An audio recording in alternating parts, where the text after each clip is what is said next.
Tatang kong hinahina ito. Kukunin ko yung sisiw lang. Kaya mo siyang lumabas.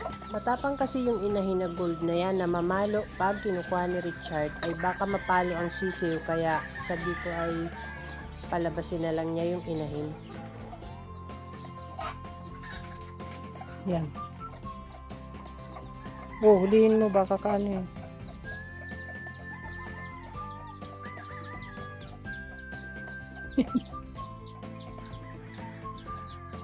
Hindi ka anuhin yan? Oo.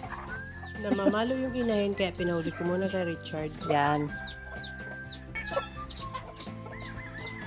Yan.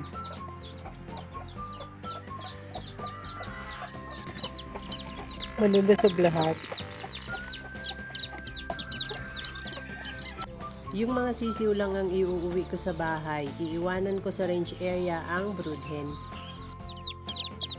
Ayan, hanin ng anak ng gold. Pagdating ko sa bahay, ayan, nilabas ko na sila sa bayong at minarkingan ko na. Left nose ang marking nila. Ang broodcock pala nito ay ang possum sweater.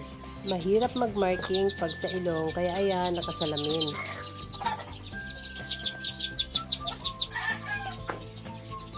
Ayan, anim ang anak dyan ng gold. Itong isa, ito yung napisa sa incubator. Nag-iisang napisa sa incubator. Sinama ko na dito. Ayan, gutom na pala. Maingay kanina, gutom na pala. Kinabukasan, nakakatuwa ang tataw ng tumukao.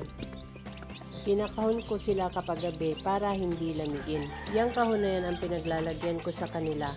Ipinapasok ko ngayon sa folding dahil minsan may nilalamig na sisiw. Pag sumiyap yan, nilalagay ko dyan sa kahon. Dito naman sa kabila nagliliparan na.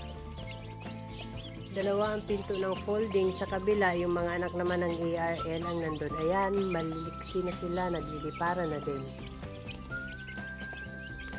That's all guys. Thank you so much for watching. Please like, share, and follow for more. Bye!